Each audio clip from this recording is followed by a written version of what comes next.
Fiona, you're a lesbian, and it's absolutely nothing to worry about. You see, God loves everyone.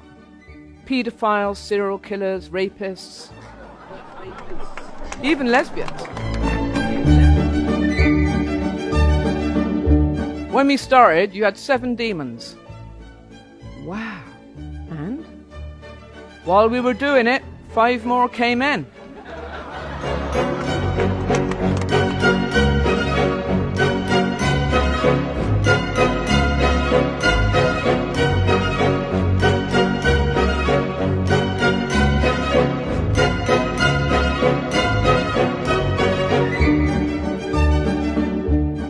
The movie star approaches, offers me a cigarette. Do you smoke? I didn't. Thank you, I'd love one. Madam, are you a lesbian? Yes. Oh, both of you are? Well, that's good, because I'm attracted to both of you. I am indeed a very British lesbian. So we were perusing the guide for P-Town's Women's Week, which is still one of the biggest lesbian events in the whole country, right, to see if there was anything that what a gay man and a Brit gay man should see, and you popped out of the pages. Oh, good. Because I mean, you're maybe the very first very British lesbian that I actually met. Really? I don't know. Maybe not. I don't know what the British. So we need to know more. But so firstly, about giving it all away, what can we expect to see on the Pilgrim House stage next week? Well, it's obviously I will be being British and lesbian for it's my first, I have to say, it's my first lesbian outing in an event like this. So I'm very excited. It's a sort of everyday story of a 60-year-old nun, really, lesbian nun, sort of, that kind of thing. You didn't actually make the nunhood, did you? Though you were just skirted around it. I did. I spent a year there, and then when it came to taking my vows, I did a runner. You got rave reviews from Kate Copstick from the New Scotsman. For those who don't know, it's a real newspaper. When you were at the Edinburgh Fringe Festival, so much so, I suspect you must have slept with her. I've never met her, and I perhaps should have. I don't know, but I didn't, and that was shocking to me. Not that she's an actress and performer as well, but it was a rave review. So now you've become an expert. Right, absolutely. Thank you, Roger. What's the difference between a very British lesbian and a very American lesbian? Is it all about the stiff upper lip? It's about the stiff upper lip. It's about not being able to express your feelings. It's about being confined in certain norms of behavior. And it's about not having a good time. So you think Americans who tend to express themselves too much, is this hard for them to take on board? I wouldn't dare say that they express themselves too much. Good Lord. I think that I've benefited so much from Americans' over-exuberance. No, they Americans are so appreciative of British humour. I just love them for that. They really are. They've been very kind. In fact, when I was first here and I had an acting teacher who said to me, Fiona, it's not enough to be British, because she thought that's what I was doing. And I was curious when I went to London to do the circuit there. I thought, will it work in London? Because the Americans are so kind to the British. Thankfully, it did work. And even more so in Scotland. Yeah. But the Americans, they love British humour. They love British humour, but they do get British irony, which your show is all about. I think so. I've been very lucky with my audiences. I mean, there've been a few blank stares, to be honest. But mostly, it's a kind of a slow burn for some Americans. Yeah, because you still get the old-fashioned way of, we love British humour, and they go on to Mrs. Slocum, or they're modern, they go to Absolutely Fabulous. And when we say that, well, we never watched Benny Hill back there. They don't get it. So this is just a quick interview, because when you have a short of time. And so we can't dig too deep into your journey, but let's look at it briefly. Right. You're a missionary in Honduras, a kindergarten teacher in Florence, a practicing physiotherapist and coach, the psychotherapist. Psychotherapist, sorry. That's right. The behaviour specialist on a TV show, Britain's Worst Teenager. And you had an affair with Rosalind who didn't even know about it. That's right.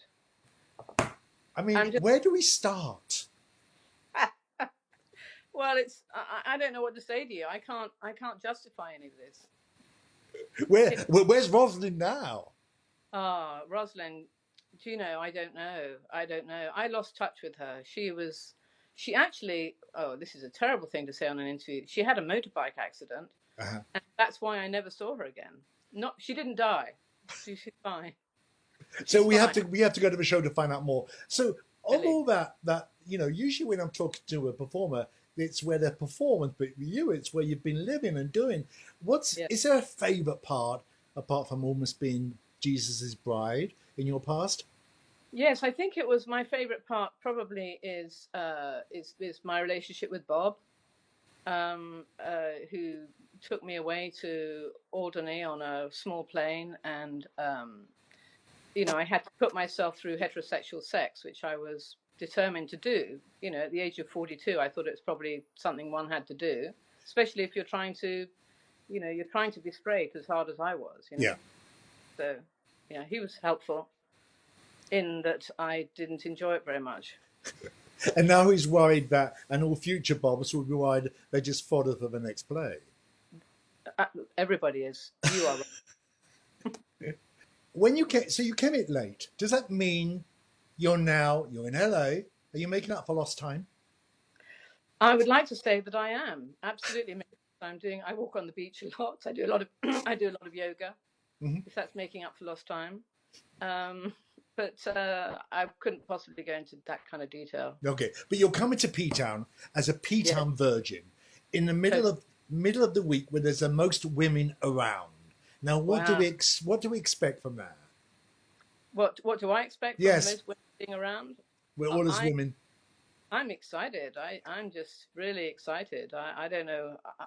It's Disneyland for lesbians, right? I don't know. I hope it is. I mean, it is. I'm not mad on Disneyland, but I came here 20 years ago and started a week at a time, and now live here the whole summer. It's unlike any other place I've been to. Right. I mean, and it's totally unique, and it's there's a wonderful energy to it. And even in Edinburgh, I had people coming up to me from all countries all over the world saying to me, when I said I was going to P-Town, they said, "Oh my God, we've been, we love it, it's amazing."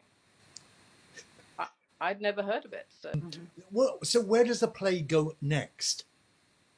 I'm hoping New York. Mm-hmm. That's the plan, and a tour around the UK. Mm-hmm. Obviously, I'll be doing shows in LA, but that's sort of a given. Why? Well, how did you settle there? In LA. Yeah. It was a very woo-woo choice. I went to do a master's in spiritual psychology. I loved it. I was able to come out here. Mm-hmm. Well, I couldn't do that at home. I mean, other people manage it, but I couldn't. Lots of other lesbians, God bless the British lesbians who manage it. I didn't. Well, you managed to seem to be quite sane after being in the closet for a long time. I know, I learned a lot in there, yeah. I mean, I was determined, you see, to find out whether, because of my psychotherapy bent, excuse the word, yeah. But I was determined to find out whether or not it was because I had a difficult upbringing, that was the reason I was gay. And then I thought, in the end, I just got tired of trying to find out. I gave up, and I thought, I think we all do. And so yours is an observant comedy, so we have to be wary around you now, do we? Because you're getting fodder for the next. Mm-hmm. Is there another play already lined up? It's in the works. Yeah, but see, you found your niche of making fun of our tribe. Yes, absolutely. Or your place in our tribe.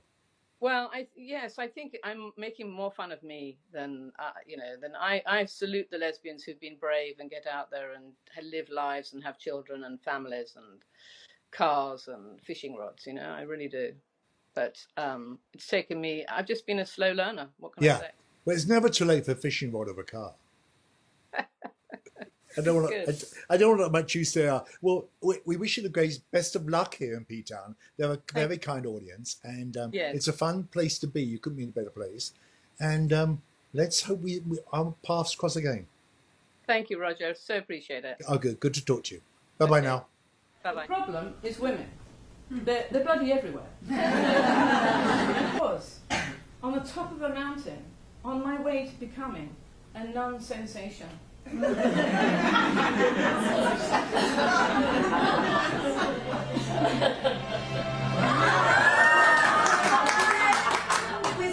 Sing, everybody! We were Satan and Mary,